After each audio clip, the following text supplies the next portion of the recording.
August आणि September महिन्यात झालेल्या अतिवृष्टीनं मराठवाड्यातील शेतकरी उद्ध्वस्त झालाय।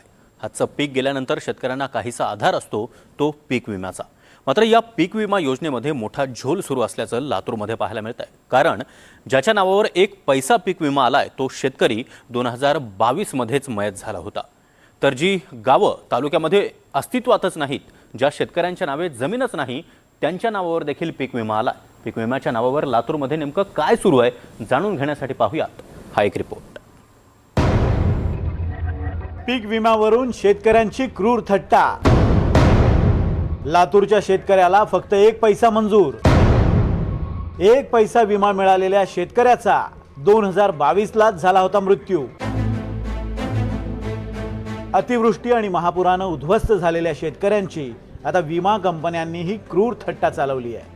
कारण विम्याच्या नावाखाली हिप्पळगावच्या उत्तमराव नागोराव जाधव यांना फक्त एक पैसा मंजूर झालाय।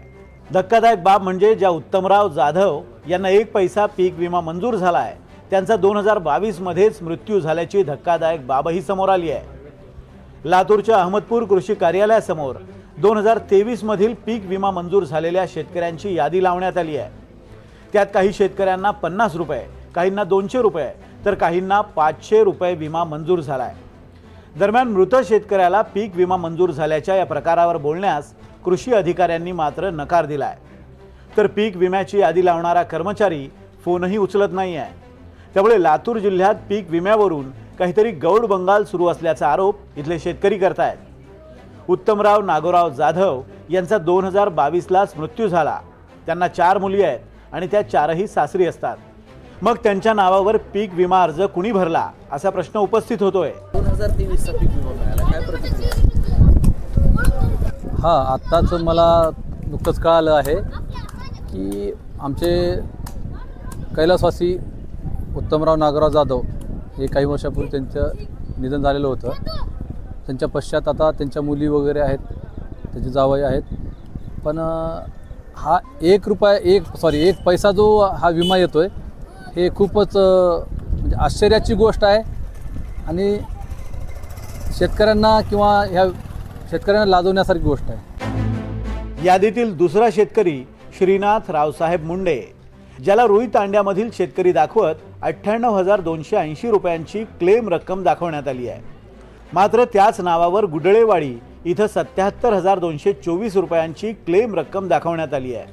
मात्र गुडळेवाडी नावाचं गावच तालुक्यात नाही आहे। तर श्रीनाथ रावसाहेब मुंडे नावाचा व्यक्ती दोन्ही गावात नसल्याची धक्कादायक बाब समोर आली आहे।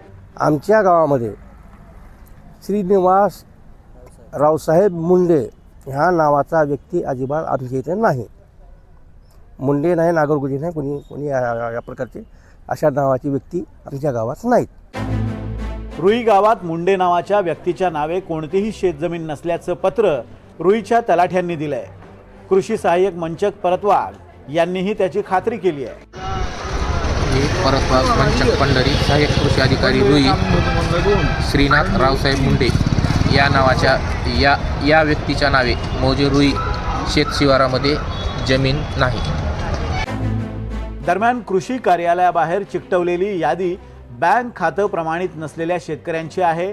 यातील दोषींवर चौकशी करून कारवाई करू असं कृषी अधिकारी म्हणतात। देखील आहेत सर, ते रक्कम कमी जास्त आहेत त्या कंपनीने कळवलेले आहेत। पण एवढ्या रक्कम का कमी आल्या शेतकऱ्यांना?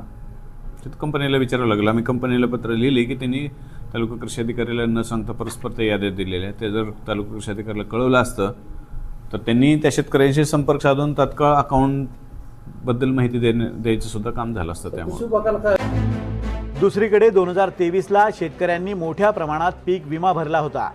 तो 2024 मध्ये मिळणं अपेक्षित होतं, पण तो मात्र अजूनही मिळाला नाही आहे। आता त्यातही अगदी तुटपुंजी रक्कम मिळाल्यानं शेतकऱ्यांनी तीव्र नाराजी व्यक्त केली आहे। कृषी विभागाच्या कार्यालयात गेलो असताना कृषी विभागाच्या त्या बोर्डावर 2-3 याद्या लावलेल्या बघितल्या। त्या याद्यामध्ये बघितलं तर एका शेतकऱ्याला, जो अहमदपूर तालुक्यातील हिप्पळगाव येथील जाधव म्हणून शेतकरी आहे, त्या शेतकऱ्याला 0.01 रुपये विमा, त्याच्या 4 खाते त्या ठिकाणी, 2 खात्याला 0.01 आणि दुसऱ्या खात्याला कोणत्या 400 का कोणत्याला 400 असा म्हणजे विमा आलेला आहे। दरम्यान विम्याच्या यादीतील घोळ आणि मयत शेतकऱ्याच्या किंवा जमीन नसलेल्या व्यक्तीच्या नावे भरलेला विमा यामुळे पीक विम्यात मोठा घोळ सुरू असल्याचं दिसून येत आहे. तर दुसरीकडे एक पैसा विमा देऊन शेतकऱ्यांची क्रूर थट्टा होणार असेल तर हाडाच्या शेतकऱ्याला ही थट्टा सहन होणार नाही, हे सुद्धा सरकारनं लक्षात घ्यावं. विष्णू बुर्गे आणि त्रिशरण मोहगावकर सह bureau report, NDTV Marathi, Latur.